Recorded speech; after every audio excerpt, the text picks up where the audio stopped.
Reno 911 Poor man's Xena.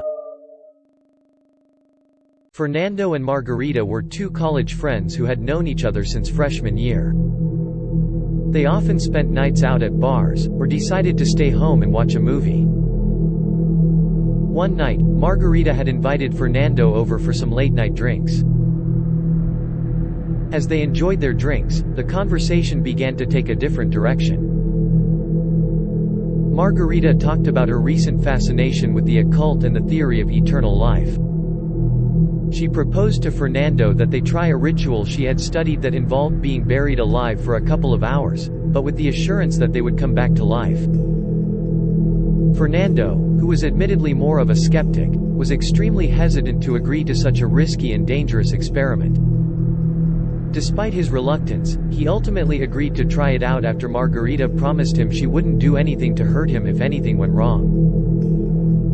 The two went out to a nearby wooded area and found a shallow grave they could fit into. Once they were inside, they were covered with dirt and left to their fate. At first, Fernando and Margarita felt nothing but the weight of the dirt on their bodies. As time passed, however, a feeling of dread began to set in.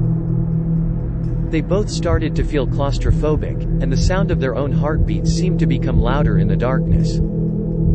They tried to focus on the thought of the promise Margarita made them, that they would come back to life if everything went right. But that hope soon dissipated as hours passed and they felt no sign of life returning. Fernando was convinced they were doomed to remain in the grave forever. Suddenly, they heard the sound of shovels breaking up the soil above them. Margarita had lied to Fernando and obtained a shovel in secret.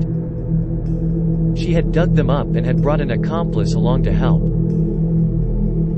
After the dirt was removed, they were dragged out of the grave and taken to a small cabin. Fernando and Margarita soon realized that the cabin was a place for human sacrifices.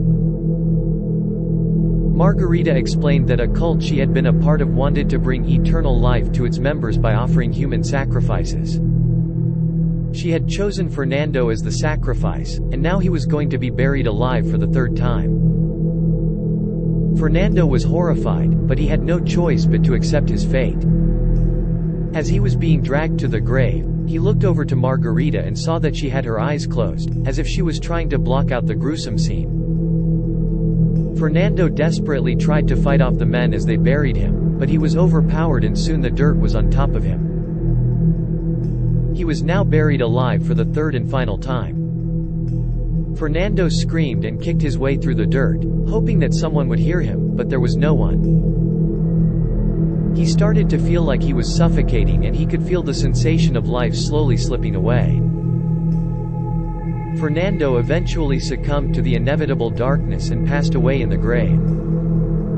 Margarita, who had been put in the same predicament, was later found and rescued, but she never spoke a word about the horrors she and Fernando endured that night. The memory of Fernando being buried alive haunted Margarita for the rest of her life. It was a reminder that no matter how hard she tried to forget it, nothing in life is ever truly forgotten.